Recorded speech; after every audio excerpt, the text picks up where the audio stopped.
E como havia dito em um dos vídeos, hoje vos trago uma análise relacionada a tudo sobre Carrie a Estranha, desde o livro e suas adaptações cinematográficas. Mas antes de iniciar, eu gostaria de saudar a todos que estão assistindo a esse vídeo. Eu sei que já se passou um tempão após o último vídeo, mas pelo que bem me lembro, alguém havia me perguntado sobre algum filme que mais me marcou recentemente. E nesse vídeo, eu havia respondido sobre o filme setentista da Carrie e explicado um pouco do porquê eu o considerei marcante. Aí depois disso, eu comentei que, se caso vocês tivessem interesse, vocês poderiam me mandar pelos comentários. Porém, como a maioria não tinha se manifestado, eu decidi fazer por conta própria. Então, após o lançamento do meu próprio mangá, eu inicialmente estava pensando em lançar uma enquete sobre qual vocês gostariam que eu fizesse primeiro, o filme da Carrie ou o mangá do Hirateushi. Mas aí eu achei melhor cancelar essa ideia e resolvi fazer primeiro o que mais me dava vontade. E assim foi decidido. Agora, retornando ao assunto, hoje eu irei fazer uma análise de Carrie, contando especificamente sobre as adaptações cinematográficas que foram lançadas ao longo dos anos. E como alguém que gosta bastante dessa história, posso dizer que, além do livro, eu já cheguei a assistir todas essas adaptações. Logo, eu estarei contando os prós e contras, baseados principalmente na minha experiência. Portanto, admito logo a vocês que este vídeo será opinativo. Agora, como dito de sempre, relaxem, sentem-se na poltrona e vamos começar.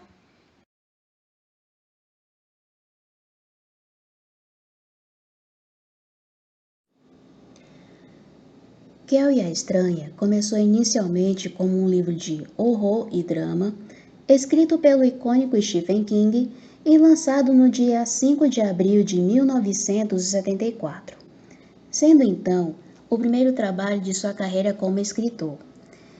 E a história fala sobre Carrie White, uma menina do ensino médio tímida e pária, que sofre bullying constante dos seus colegas e é diariamente oprimida pela Margaret White, uma mulher religiosamente fanática que sempre punia sua filha por qualquer coisa que fosse pecaminoso aos seus olhos. E em um certo dia, após Carrie ter sua primeira regra, ela acaba descobrindo mais tarde sobre ter poderes telecinéticos e mais à frente participa de um baile de formatura onde a jogam sangue de porco e o terror toma conta daquele local. King, a princípio, não viu potencial em sua obra e quase cogitou em abandonar no lixo se não fosse o incentivo de sua esposa. Assim, King continuou com o livro e o sucesso foi garantido. Apesar do livro ter recebido algumas reclamações de alguns pais, ele foi o seu marco inicial do mundo literário. Graças a esse sucesso, foi lançado então a sua primeira adaptação 2 anos depois, este dirigido pelo Brian De Palma e protagonizado por Sissy Spacek na pele de Carrie White.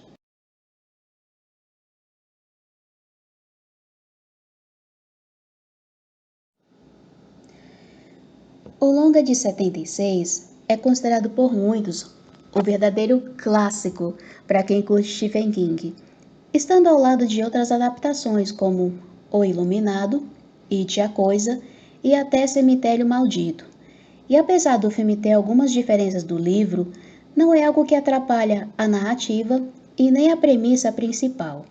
E mesmo que o filme, obviamente, tenha coisas que sejam bem esquisitas aos nossos olhos, é um clássico que, na minha opinião, merece ser visto e revisto, não importa quantas vezes for, e também pelas excelentes atuações da Sissy Spacek e a afinada Piper Laurie, que com certeza carregaram o filme nas costas.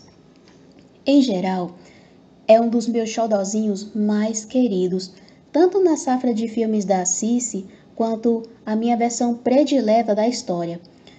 Agora, se eu tivesse que apontar os pontos fracos da adaptação, Eu diria que a falta de um pouco mais de exploração dos personagens, como o passado da Carrie, o porquê de todo o pessoal da escola odiar tanto, a falta de um mínimo de interação da Sue com a Carrie e a chuva de meteoros são um dos pontos que particularmente mais me fizeram falta quando compararmos as versões. E aliás, aqui vai uma curiosidade. No roteiro original, teríamos sim a chuva de meteoros, porém, por conta dos gastos e limitações da época, essas cenas acabaram deletadas e ainda ficamos com o final que conhecemos, no caso, a casa da Carrie sendo desmoronada em chamas e aquele final medonho da Sue no funeral até aparecer as mãos sangrentas da Carrie. Em geral, é um filme 9/10.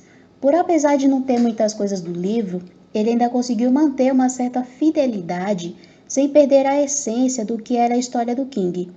E como citado, a Cissy e a Piper são, na minha opinião, os verdadeiros monstros da atuação. Porque, de um lado, mesmo a Cissy sendo uma moça bem bonita, ela conseguiu passar a estranheza e a ideia de que ela estava de fato sofrendo bullying e era constantemente vítima de maus tratos. Já a Piper, mesmo que ela não tivesse levado o filme a sério, ela conseguiu passar, mesmo de forma não intencional, a violência e o desconforto de uma mulher mentalmente instável, que se esconde na Bíblia para cometer os piores crimes e ainda aparentar ser o tipo que faria qualquer coisa em nome de Deus. Inclusive, reforço aqui que as cenas que mais me deram medo nesse filme não foram nem a Carrie matando todo mundo no baile, mas sim todas onde ela é constantemente abusada pela sua mãe, seja trancando no armário, quanto jogando chá quente, enquanto a Carrie tentava conversar com ela de forma civilizada.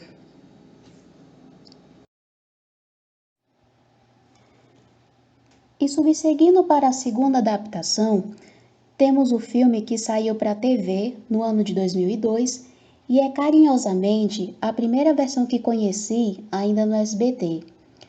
Ao contrário do filme de 76, que resumiu algumas coisas do livro, mas não adaptou outras por conta das limitações, esse é o que eu considero, na minha opinião, o mais próximo do livro, pois tivemos mais cenas da Carrie aprendendo mais sobre seus poderes, as interações dela com a Sue, a chuva de meteoros e uma personalidade da Carrie que chegou bem perto de como ela realmente era no livro.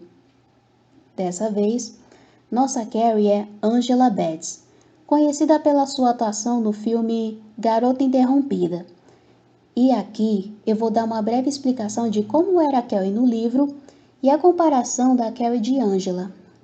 No livro, a Carrie é realmente uma menina tímida, com muita dificuldade de socializar e que ainda possui um lado doce e gentil, mas o livro também explora por muitas vezes uma Carrie mentalmente raivosa e que às vezes está até questionando quanto à bondade divina.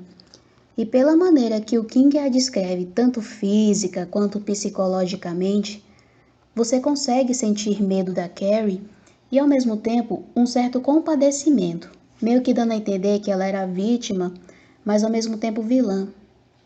E retornando ao filme, apesar deste não ter se expressado tanto quanto os questionamentos religiosos, ele reforça bem a ideia de uma Carrie que é oprimida, mas tem muita, repito, muita raiva dentro de si.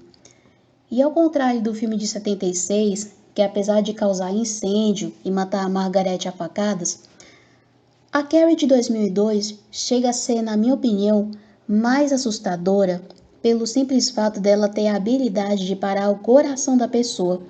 E digo por mim mesma que essa cena foi a que mais me deu medo quando criança. Em resumo, eu tinha muito mais medo da cena que ela mata sua mãe parando o coração do que novamente ela cometendo um massacre no baile.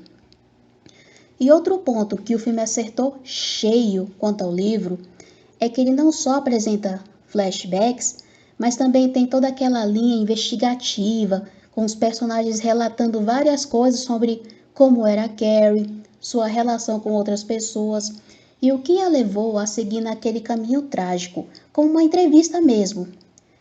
E um ponto curioso é que, novamente citado, esse filme era, na verdade, um piloto para uma série que deveria ter saído nos anos 2000, mas foi cancelada por rejeição pública. E com isso, ficamos apenas como um filme que saiu para a TV.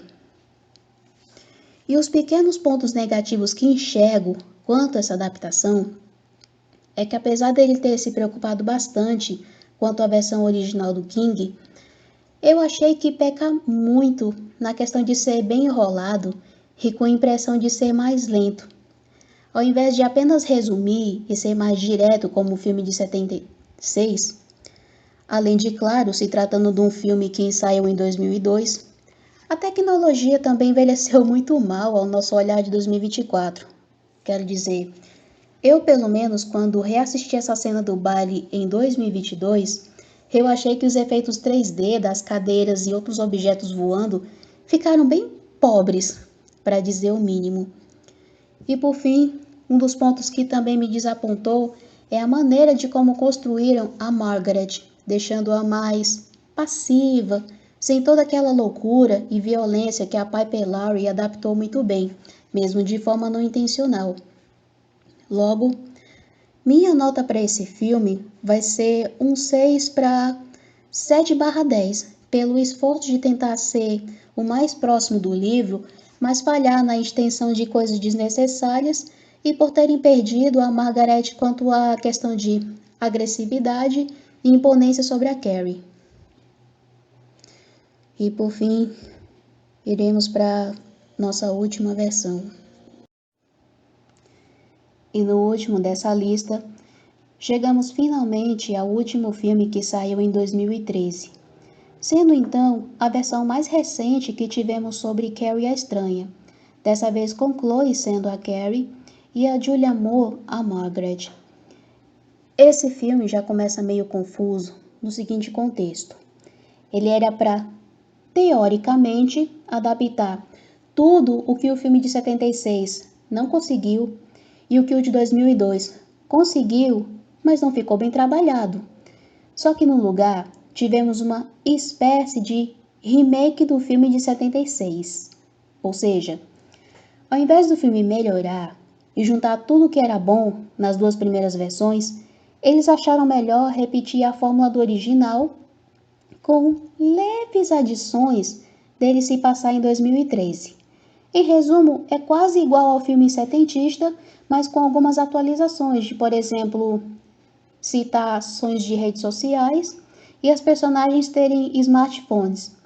Os pontos positivos que consegui enxergar é basicamente a atuação da Julianne Moore como Margaret, que conseguiu passar bem a ideia de uma mãe que até ama sua filha, só que ainda é mentalmente instável.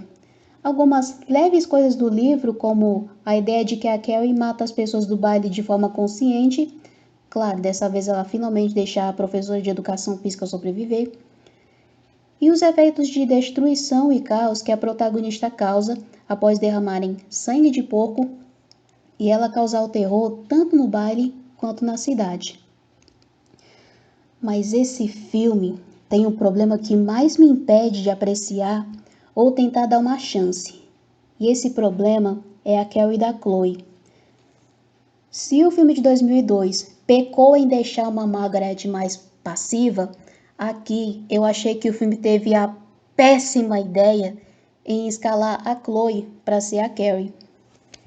E me desculpem quem realmente gosta dessa versão, mas a Chloe basicamente não tem nada que remeta a Carrie. Começando que a atriz sim é muito linda para ser esquisita, o que matou até a maneira de como a Cici trabalhou. Ela também era bonita, mas sabia passar um ar de estranheza e que de fato estava sofrendo bullying, ou seja, de uma maneira mais convincente, coisa que não senti em momento nenhum da Chloe. Na verdade, eu acho que a Chloe tem muito mais cara de quem comete bullying do que de fato ser a vítima, o que dava certinho para ela ser a Cris. E além do efeito digital no sangue de porco, que foi outra coisa muito pobre para o impacto da Carrie ser humilhada no baile, a diretora ainda me teve a pachorra de exagerar tanto, mas tanto nos efeitos digitais, que por um segundo eu pensei que estava vendo a porra do X-Men. Eu estava até me perguntando quando que vou ver também o Professor Xavier, o Scott e a Lince Negra para fechar o pagode. Mas eu juro que de todas as coisas, nenhuma me deixou tão puta quanto a ideia de fazer um remake do clássico de 76. Gente, entendam de uma vez por todas, clássicos de terror e suspense, você não mexe. Filmes como Halloween, Sexta-feira 13, A Hora do Pesadelo, Pânico, Exorcista, Psicose e até o Bebê de Rosemary, você não mexe, porque esses filmes já estão consagrados na memória do público. Quando, por exemplo, você olha para vilões como o Norman Bates, você não consegue imaginar um remake, porque esse personagem já está consolidado por décadas no papel do Anthony Perkins. E não vai ter ninguém que tire esse legado. Ponto final. Sinceramente, esse filme sairia menos feio se eles pelo menos tentassem fazer que nem o de 2002, sobre tentar ser mais fiel ao livro, ao invés de tentar ser um remake do clássico. Então, conclusões finais. A nota que dou para esse filme é um 3/10, pelo desrespeito de tentar ser um remake do clássico, o que não precisava, e por ter, na minha opinião, a pior Carrie que eu já vi. E agora um bônus.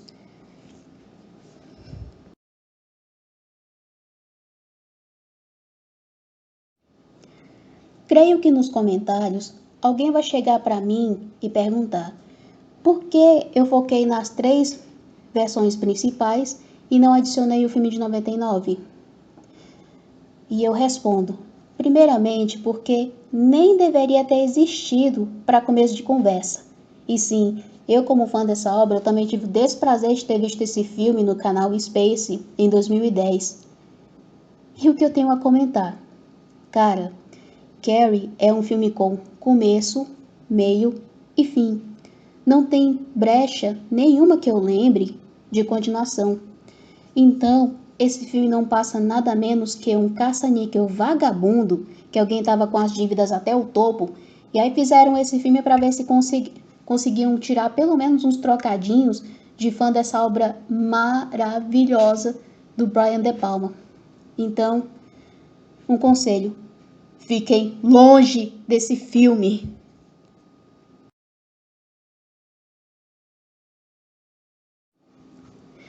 Eu sei, com toda certeza, vocês em algum momento devem ter se perguntado: por onde andava a Angel? Cadê a Angel depois do último vídeo? Depois daquele Asking Questions feito, acredito, ano passado? Então, pessoal, eu quero dizer que eu não morri, eu passo bem.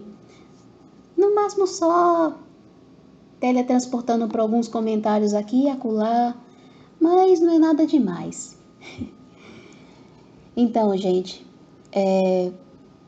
o que eu posso dizer? É muitas coisas, tantos planos, projetos diferentes, que por essas razões acaba que eu não tenho assim tanta frequência em postar vídeos. Mas eu juro para vocês que uma hora dessa vez eu finalmente vou tomar vergonha na cara e vou tentar criar um cronograma para ver se eu consigo tirar algum assunto bom para analisar para vocês, para que vocês também não fiquem com tanta saudade dos vídeos, que eu sei que o pessoal ainda admira muito. E eu só tenho a dizer meu genuíno muito obrigada. Muito obrigada a todos que ainda dão audiência, os likes, tudo. Eu agradeço de coração. E aliás, um feliz Halloween para todos que estão assistindo a esse vídeo. E novamente, como diz o nosso clássico encerramento, Sayonara!